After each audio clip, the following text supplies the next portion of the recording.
కేంద్ర బడ్జెట్పై ఆర్థికవేత్తలు వివిధ రంగాల నిపుణులతో చర్చించారు. ప్రధాని మోదీ వారి సలహాలు సూచనలు స్వీకరించారు. 10 ఏళ్లలో దేశంలో నిరుద్యోగం తగ్గించామన్నారు కేంద్ర మంత్రులు. విశాఖ స్టీల్ ప్లాంట్ను ప్రైవేటీకరించబోమని చెప్పారు.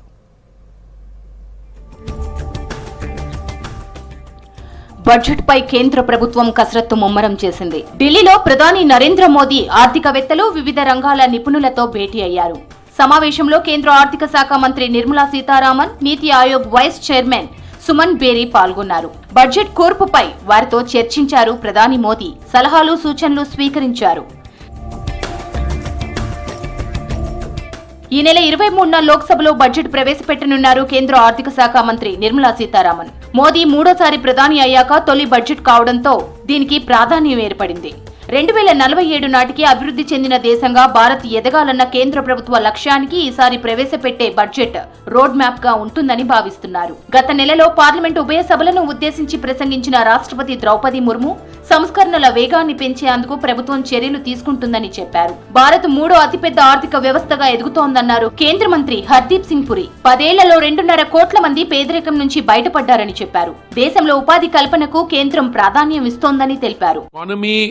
Currently growing at anything between 7.5% and 8% plus.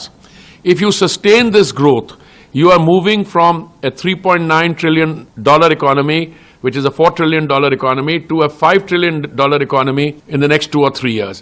And then from there to 7.5 and $10 trillion economy. You are looking at least the same number of jobs, if not more.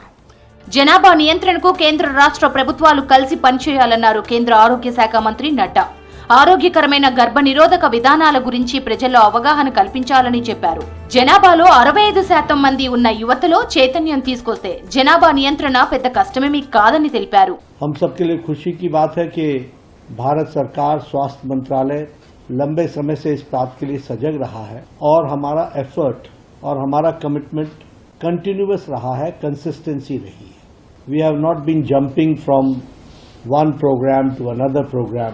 We are not jumping from one strategy to another strategy, but we have maintained a consistency. దేశంలో నిరుద్యోగాన్ని తొలగిస్తున్నామన్నారు కేంద్ర మంత్రి పీయూష్ గోయల్. 2014-2023 మధ్య కాలంలో 12.5 కోట్ల ఉద్యోగాలు సృష్టించబడ్డాయని SBI report ఇచ్చిందని చెప్పారు. UPA పాలనలో 10 ఏళ్లలో కేవలం 2,90,000 ఉద్యోగాలు మాత్రమే ఇచ్చారని చెప్పారు. ఉద్యోగాల కల్పనపై ఆర్బీఐ విడుదల చేసిన నివేదిక ప్రధాని మోదీ పాలనకు అద్దం పడుతుందని తెలిపారు.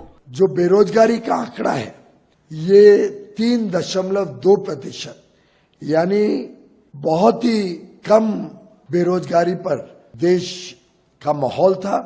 एक भ्रम फैलाने की जो कोशिश होती है कि लोगों को नौकरी नहीं मिलती, लोगों को काम नहीं मिलता, जिसका आधार शायद सरकारी नौकरी हो सकती. पूरे अर्थव्यवस्था में काम के अवसर, रोजगार के अवसर इतनी बड़ी संख्या में उपलब्ध कराए गए हैं. విశాఖ స్టీల్ ప్లాంట్ ప్రైవేటీకరించడం లేదన్నారు కేంద్ర ఉక్కు భారీ పరిశ్రమల శాఖ మంత్రి కుమారస్వామి. ఈ విషయాన్ని ప్రధానికి ఇక్కడి పరిస్థితులు వివరించి అనుమతులు తీసుకుంటామని చెప్పారు. విశాఖలో పర్యటించిన కుమారస్వామి స్టీల్ ప్లాంట్ ను సందర్శించారు. అధికారులు ప్లాంట్ కు సంబంధించిన విశేషాలను వివరించారు. There is no question of privatization because before I announce, Prime Minister's permission is required. I have to convince him. What are all the issues pertaining to the RINL issue? We threadbare discussion we had. I am preparing a note to get the confidence of the Prime Minister and how to revive this RINL. కేంద్ర సాయుధ దళాల్లోని 10% constable పోస్టులను మాజీ అగ్నివీరులకు reserve చేయాలని కేంద్రం నిర్ణయించింది. 2022 June 14న NDA సర్కార్ Agnipath scheme తీసుకొచ్చింది. ఈ స్కీమ్ కింద ఎంపికైన అగ్నివీర్కు సాధారణ సైనికులతో పోలిస్తే వీరికి జీతాలు తక్కువగా ఉంటాయి. సర్వీస్ 4 ఏళ్లు మాత్రమే ఉంటుంది. రిక్రూట్ అయిన 25% మందికి మాత్రమే మరో 15 ఏళ్లు సర్వీస్ పొడిగిస్తారు. మిగిలిన 75% మందిని తొలగిస్తారు.